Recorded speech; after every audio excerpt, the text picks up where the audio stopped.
Hello friends, BSc की special class में आप सभी लोगों का एक बार फिर से मोस्ट वेलकम है। और आज की इस वीडियो के अंदर हम डिस्कस करेंगे बीएससी सेकेंड ईयर बॉटनी का फर्स्ट सेमेस्टर है diversity of angiosperm systematic development and reproduction. और इस सेमेस्टर से ऑलरेडी मैं कई सारी वीडियोस अपलोड कर चुका हूं। आप चैनल के अंदर जाएंगे, आपको प्लेलिस्ट मिल जाएगा या इसी वीडियो के डिस्क्रिप्शन बॉक्स में आपको एक लिंक मिल जाएगा। जैसे आप उस लिंक पर प्रेस करेंगे आप उस प्लेलिस्ट तक पहुंच जाएंगे। दोस्तों, हमारा चैप्टर चल रहा था क्लासिफिकेशन ऑफ एंजियोस्पर्म, जिसके अंदर अभी तक हमने देखा है artificial system of classification, natural system of classification and phylogenetic system of classification. Natural system of classification के अंदर हमने स्टडी किया बेंथम एंड हुकर के क्लासिफिकेशन के लिए, जो कि काफ़ी ज़्यादा मोस्ट इंपॉर्टेंट टॉपिक है बीएससी के पॉइंट ऑफ व्यू से, क्योंकि बीएससी की कई सारी यूनिवर्सिटीज़ में ये एग्जाम पेपर में कई बार रिपीट होता रहता है। नेचुरल सिस्टम ऑफ क्लासिफिकेशन, जिसके अंदर आता है बेंथम एंड हुकर का क्लासिफिकेशन। उसके बाद फाइलोजेनेटिक सिस्टम ऑफ क्लासिफिकेशन, जिसके अंदर हमने स्टडी किया हचिंसन के क्लासिफिकेशन, एंगलर एंड प्रेंटल के क्लासिफिकेशन।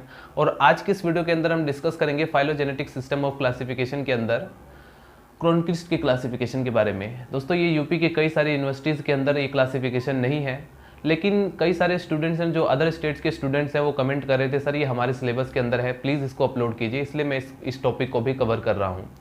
दोस्तों, आज के इस वीडियो के अंदर हम क्रोनकिस्ट के क्लासिफिकेशन का इंट्रोडक्शन करेंगे। इसके अंदर हम इसका आउटलाइन देखने वाले हैं, इसके जो मेन फैक्ट्स है जिसके बेस पर ये क्लासिफिकेशन दिया गया है, मेरिट एंड डीमेरिट पॉइंट को भी डिस्कस करेंगे और इसके आउटलाइन को भी अच्छे से हम स्टडी करेंगे।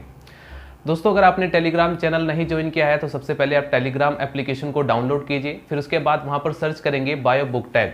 बायो बुक टैग सर्च करने के बाद आपके पास वहाँ पर उस चैनल के ऊपर क्लिक करेंगे तो उसके आपके पास ऑप्शन आएगा ज्वाइन का। ठीक है, जैसे ही आप उस ज्वाइन के ऑप्शन पर क्लिक करेंगे आप उस चैनल से जुड़ जाएंगे, ज्वाइन हो जाएंगे।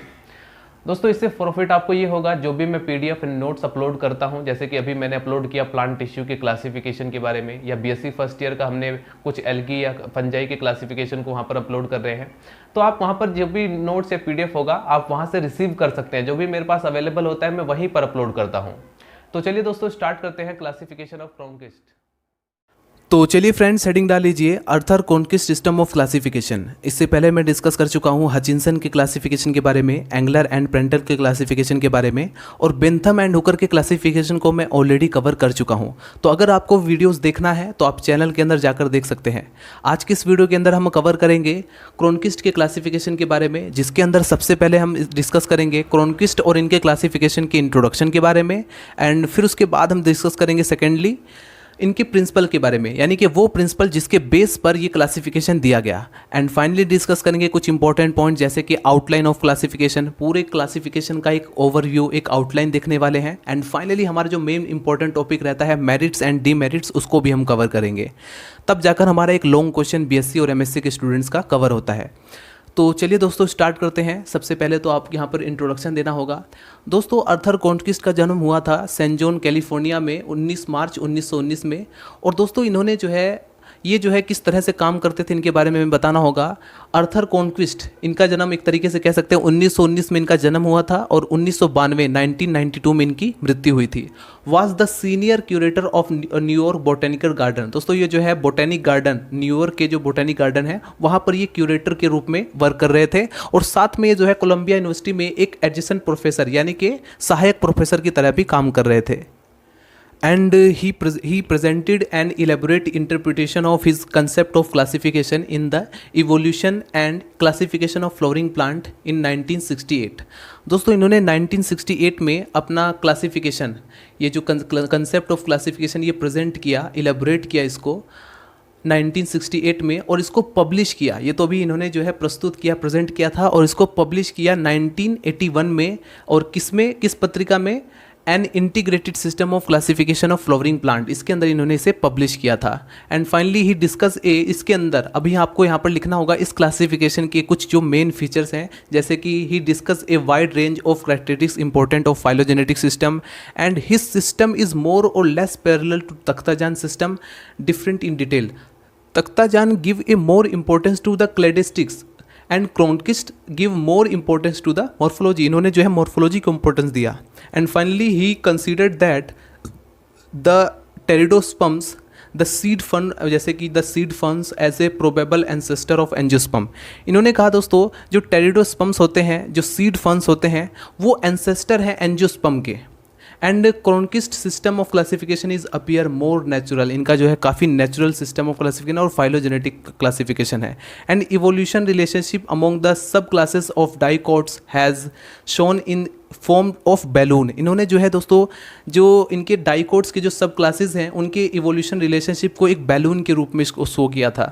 And Cronquist divided the angiosperm Magnoliophyta into two classes. इन्होंने क्या किया, इन्होंने जो मैग्नोलियोफाइटा यानी कि जो एंजियोस्पर्म है उसको दो क्लासेस में डिवाइड किया, मैग्नोलियोप्सिडा एंड लिलियोप्सिडा।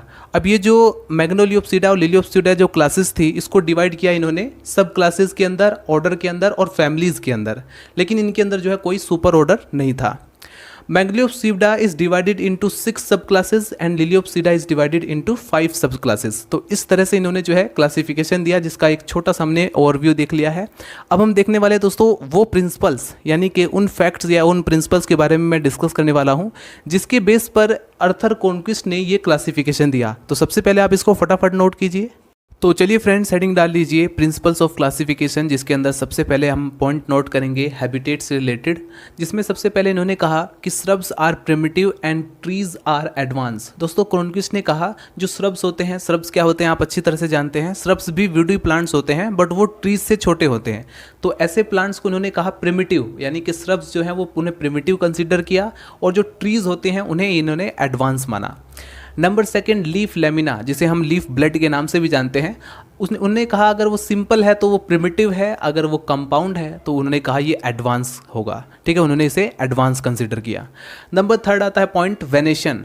दोस्तों ऐसी leaves, those leaves which have reticulate type of venation, ऐसी लीव्स जिसमें reticulate type of venation, reticulate type of venation आप समझ सकते हैं जब लीफ में जो वेन्स आपने देखा होगा, लीफ यानी पत्तियों के बीच में जो आपने एक वेन्स देखा होगा एक तरीके से, दोस्तों वो जो वेन्स है अगर वो पूरी तरीके से एक इरेगुलर नेटवर्क, एक जाल उसमें आपको दिखाई दे रहा हो तो वो रेटिकुलेट टाइप ऑफ वेनेशन कहा जाता है। दोस्तों वो जो इस तरह का वेनेशन को इन्होंने प्रिमिटिव माना, और अदर जो कि पैरेलल वेनेशन शो करती हैं जिसमें आपको एक रेगुलर वेनेशन दिखाई देगा, ऐसी लीफ जिसमें एक तरीके से आपको रेगुलर वेनेशन आपको दिखाई देगा एक ही डायरेक्शन में, उसे कहा जाता है पैरेलल वेनेशन, उसे उसने एडवांस माना, क्रोनकिस्ट ने उसे एडवांस माना। तो ये आपको समझ में आ गया। वेनेशन आपने देखा होगा इंसेक्ट की जो विंग्स होती हैं उसके अंदर भी आपको वेनेशन देखने को मिलेगा। ठीक है, जो जैसे फॉर एग्जांपल आप बटरफ्लाई देखें, बटरफ्लाई की जो विंग्स होती हैं उसके अंदर भी आपको वेनेशन दिखाई देगा। तो यहाँ पर हम लीफ की बात कर रहे थे, अगर रेटिकुलेट टाइप ऑफ वेनेशन है तो वो प्रिमिटिव कंसीडर किया गया क्रोनकिस्ट के द्वारा, अगर उसमें पैरेलल वेनेशन है तो वो एडवांस माना। उसके बाद नंबर फोर्थ कॉम्प्लेक्स टिश्यू से रिलेटेड टॉपिक है, जाइलम से रिलेटेड ट्रेकिड्स एंड वेसल्स। दोस्तों अगर अभी यहाँ पर अगर ट्रेकिड और वेसल्स के बारे में आपको ज़्यादा कुछ नहीं पता है तो हम अभी टॉपिक स्टार्ट करेंगे। इसी चैप्टर के अंदर, इसी सेमेस्टर के अंदर आपको पढ़ाया जाएगा प्लांट टिश्यू, जिसके अंदर बहुत अच्छे से और डिटेल में हम स्टडी करेंगे प्लांट टिश्यू को। तो इसमें जो ट्रेकिड्स और वेसल्स यानी कि कॉम्प्लेक्स टिश्यू जाइलम की बात की गई है, अगर जाइलम में ट्रेकिड्स और वेसल्स से रिलेटेड सिलेंड्रिकल, अगर वो सिलेंड्रिकल है, इलोंगेटेड है, लॉन्ग विथ न्यूमेरस स्केलिफॉर्म पिट्स हैं तो वो उसे प्रिमिटिव कंसिडर किया। लेकिन अगर वही ट्रेकिड्स और वेसल्स जो होती हैं वो शॉर्टर हैं, ब्रॉड हैं and with somewhat thinner wall and transverse end wall with few larger perforations are advance, मतलब जिसमें फ्यू कुछ लार्जर परफोरेशन आपको दिखाई दे तो उसे आप एडवांस कहेंगे। ठीक है, तो इस तरह से इन्होंने बताया कि किसे हमें प्रिमिटिव मानना चाहिए और किसे हमें एडवांस मानना चाहिए, वही कैरेक्टर्स यहाँ पर दिखाए गए हैं। तो ये कॉम्प्लेक्स टिश्यू जाइलम से रिलेटेड था। अब ये फ्लोएम से रिलेटेड है, जो कि फ्लोएम के अंदर पाया जाता है सिव एलिमेंट्स, उससे related. Long and cylinder with very oblique end walls, sieve areas scattered along the longitudinal wall with group of minute pores, उसे इन्होंने कहा ये जो है प्रिमिटिव टाइप का सिव एलिमेंट्स है। और यदि वही sieve elements short end wall having a single transverse sieve plates with large opening, जिसमें एक लार्ज ओपनिंग दिखाई दे, उसे इन्होंने एडवांस माना। ठीक है, नंबर 6 आता है पॉइंट वस्कुलर बंडल से रिलेटेड। वस्कुलर बंडल आपने बीएससी फर्स्ट ईयर में टॉपिक्स पढ़ा होगा, मैंने पढ़ाया भी था टेरिडोफाइटा के अंदर, वो आप आई थिंक आपने अच्छे से समझ लिया होगा वहाँ पर। तो वस्कुलर बंडल अगर एक रिंग में अरेंज है, ठीक है, एक तरीके से पूरे रिंग में अरेंज है, जाइलम और फ्लोएम आपस में जुड़ कर एक रिंग में अरेंज है, एक पूरी तरीके से एक गोले में अरेंज है, तो उसे इन्होंने प्रिमिटिव माना। लेकिन अगर वही जो है स्कैटर्ड में पाए जा रहे हैं, बिखरे हुए, मतलब कि ठीक है, अगर वो बिखरे हुए पाए जा रहे हैं स्कैटर्ड फॉर्म में, तो उसे इन्होंने एडवांस माना। ठीक है, उसके बाद आता है इनफ्लोरेसेंस। इन्फ्लोरेसेंस अगर लार्ज है, लार्ज एंड टर्मिनल फ्लावर्स यानी कि फ्लावर जो हैं वो टर्मिनल टिप पर लगे हुए हैं तो उसे इन्होंने प्रिमिटिव माना। अगर वही मोनोचेजियल और डाइचेजियल है तो उसे एडवांस माना। उसके बाद नंबर 8 पॉइंट आता है फ्लावर्स। अगर दोस्तों फ्लावर बाइसेक्सुअल है, बाइसेक्सुअल फ्लावर का मतलब आज अच्छी तरह से समझते होंगे, जिसमें दोनों तरह के सेक्स ऑर्गन्स पाए जाते हो, मेल और फीमेल दोनों तरह के सेक्स ऑर्गन्स हो, या इसको हम हर्माफ्रोडाइट के नाम से भी जानते हैं। तो ऐसे बाइसेक्सुअल फ्लावर को इन्होंने प्रिमिटिव माना और जो यूनिसेक्सुअल फ्लावर है उसे इन्होंने एडवांस माना। ठीक है, जिसमें मेल ऑर्गन्स अलग होता है उस फ्लावर में, फीमेल ऑर्गन्स किसी अलग फ्लावर में होगा तो वो यूनिसेक्सुअल हो जाएगा। तो यूनिसेक्सुअल को इन्होंने एडवांस मान लिया। ऐसे फ्लावर जो कि यूनिसेक्सुअल है वो एडवांस है और ऐसे फ्लावर जो कि बाइसेक्सुअल हैं उसे प्रिमिटिव माना। Number 9 point, number of floral leaves. Floral leaves अगर उनके नंबर लार्ज एंड इनडेफिनिट है तो ऐसे में उसे इन्होंने प्रिमिटिव माना। यदि वो स्मॉल और डेफिनिट है तो उसे इन्होंने एडवांस कहा। ठीक है, तो अभी इस पॉइंट्स को नोट कीजिए, अभी और भी पॉइंट्स बचे हुए हैं जिन्हें हमें नोट करना है। सो फ्रेंड्स, नोट करेंगे नंबर 10 पॉइंट्स या नंबर 10 प्रिंसिपल जो कि रिलेट करता है स्टेमन से। The flower which have many stamens, ऐसे फ्लावर जिसमें बहुत सारे संख्या में स्टेमेंस प्रेजेंट होते हैं उसे क्रोनकिस्ट ने प्रिमिटिव कंसीडर किया, उसे प्रिमिटिव माना। लेकिन ऐसे फ्लावर जिसके अंदर फ्यू नंबर में या रिड्यूस स्टेमेंस हैं उसको इन्होंने एडवांस माना। ठीक है, नंबर 11 पॉइंट करेंगे which is relate by pollen grain, जो कि पोलन ग्रेन से रिलेट करता है। अगर पोलन ग्रेन यूनी अपॉर्चुनेट है, यूनी मतलब, यूनी का मतलब होता है सिंगल, वर्ड को स्प्लिट करो यानी कि तोड़ो, यूनी का मतलब सिंगल, अपॉर्चुनेट का मतलब छिद्र। ठीक है, तो यानी कि सिंगल छिद्र, यदि कि एकल छिद्र या फिर आप कहें यूनी अपॉर्चुनेट वाला जो पोलन ग्रेन होगा उसे हम क्या बोलेंगे, प्रिमिटिव कंसीडर किया। अगर वही ट्राई अपॉर्चुनेट है यानी कि 3 अपर्चर वाला तो उसे जो है इन्होंने एडवांस कंसीडर किया। नंबर 12 पॉइंट है pollination which is relate pollination. Pollination क्या है दोस्तों, when the pollination are occur through the insect, यदि किसी प्लांट के फ्लावर के अंदर जो पॉलिनेशन का प्रोसीजर हो रहा है वो इंसेक्ट के थ्रू हो रहा है। इंसेक्ट का मतलब आप समझ रहे होंगे, क्लास इंसेक्टा के अंदर आपने पढ़ा होगा, जैसे कि इंसेक्ट जैसे बटरफ्लाई। जो दोस्तों अगर किसी इंसेक्ट के थ्रू पॉलिनेशन हो रहा है किसी प्लांट के अंदर उसे प्रिमिटिव कंसीडर किया गया। And when pollination is occur completely through the wind, यानी कि हवा के द्वारा अगर पॉलिनेशन हो रहा है तो उस तरह के प्लांट्स को कंसीडर किया गया एडवांस टाइप। करेक्ट, आगे बढ़ते हैं नंबर 13 जो कि रिलेट करता है which is relate to carpels.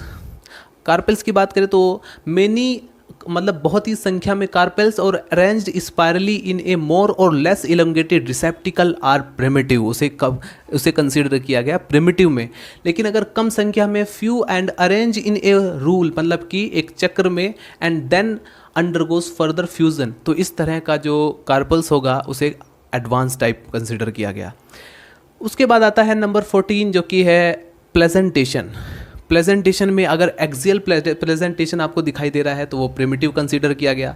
अगर वो एडवांस प्लेजेंटेशन आपको दिखाई देगा तो उसे कंसीडर किया गया। आई मीन अगर आप एक्सियल प्लेजेंटेशन देखेंगे तो वो प्रिमिटिव, और अदर एक्सियल के अलावा जो भी आपको प्लेजेंटेशन दिखाई देगा उसे एडवांस कंसीडर किया गया।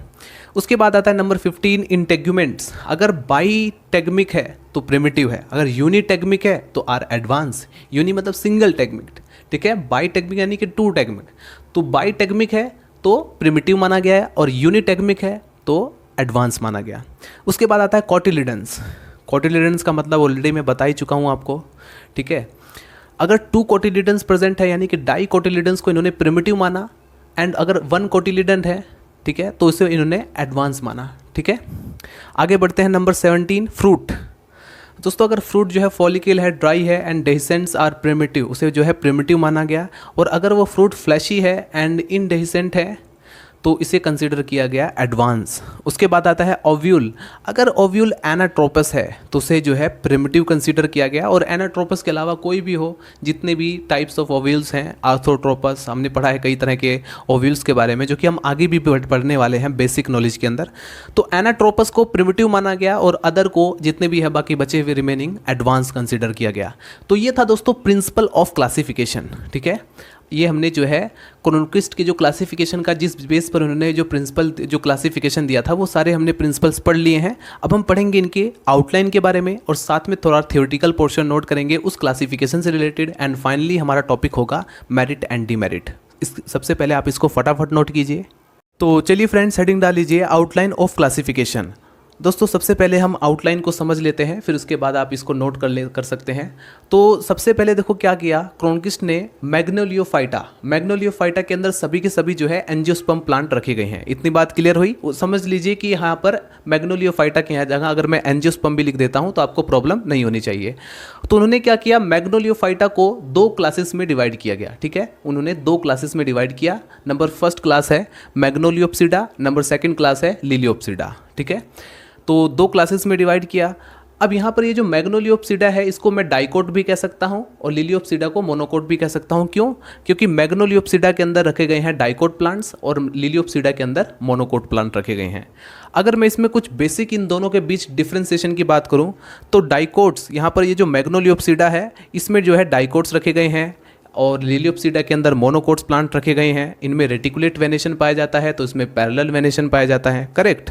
इसमें जो रूट्स होता है वो प्राइमरी और एडवेंटिटिवस दोनों टाइप का होता है और इसमें ओनली एडवेंटिटिवस टाइप का रूट्स पाया जाता है। ठीक है, वेस्कुलर कैम्बियम जो है मैग्नोलियोप्सिडा के अंदर प्रेजेंट होते हैं। ठीक है, और लिलियोप्सिडा के अंदर आप ध्यान से देखिए तो इसमें जो है वेस्कुलर कैम्बियम एब्सेंट होता है। तो मतलब इसमें कुछ बेसिक डिफरेंशिएशन पता होना चाहिए। वेस्कुलर बंडल जो होते हैं इसमें अरेंज होते हैं एक रिंग में। ठीक है, इसमें रिंग में अरेंज दिखाई देंगे और इसमें स्कैटर्ड फॉर्म में, जैसा कि मैं ऑलरेडी स्टार्टिंग में बता चुका हूँ कि इसमें जो है स्कैटर्ड फॉर्म में आपको दिखाई देंगे।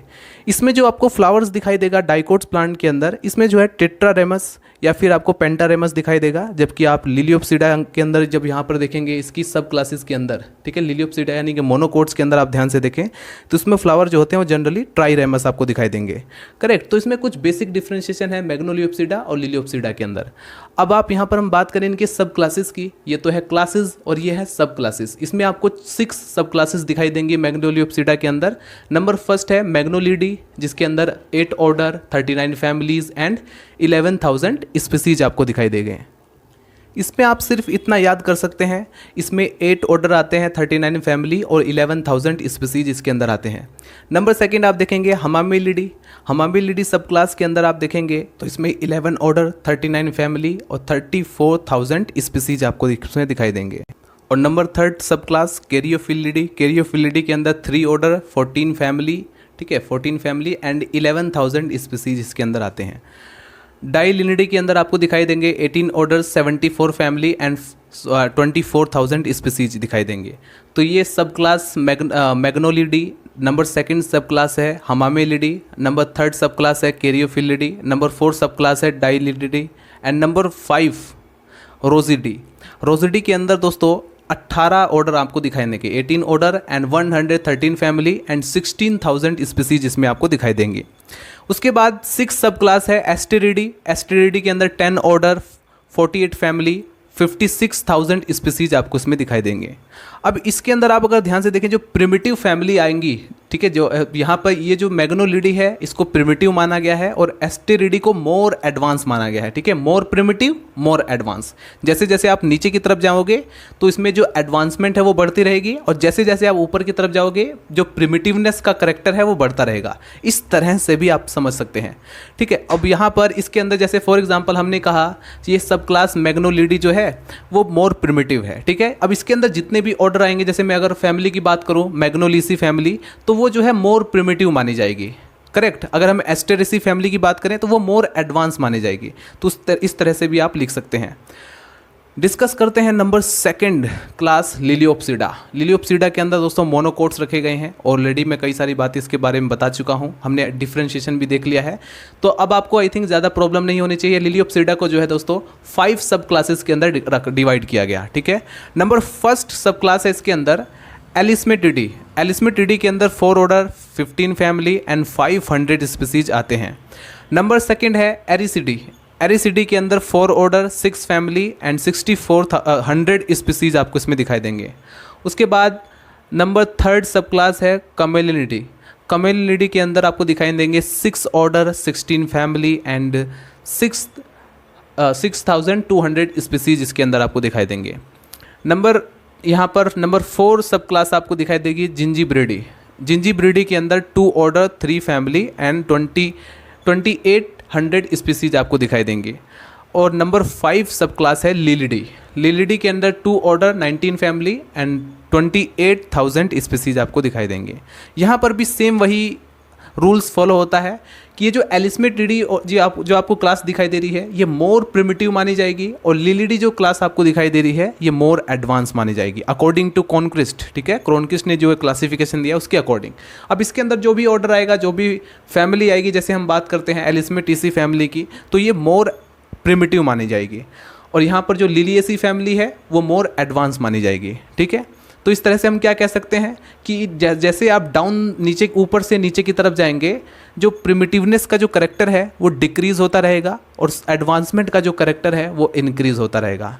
अगर आप ऊपर की तरफ जाएं तो वही सेम, एडवांसमेंट का जो करेक्टर है वो धीरे धीरे डिक्रीज़ होता रहेगा, और प्रिमिटिव का करेक्टर इंक्रीज़ होता रहेगा।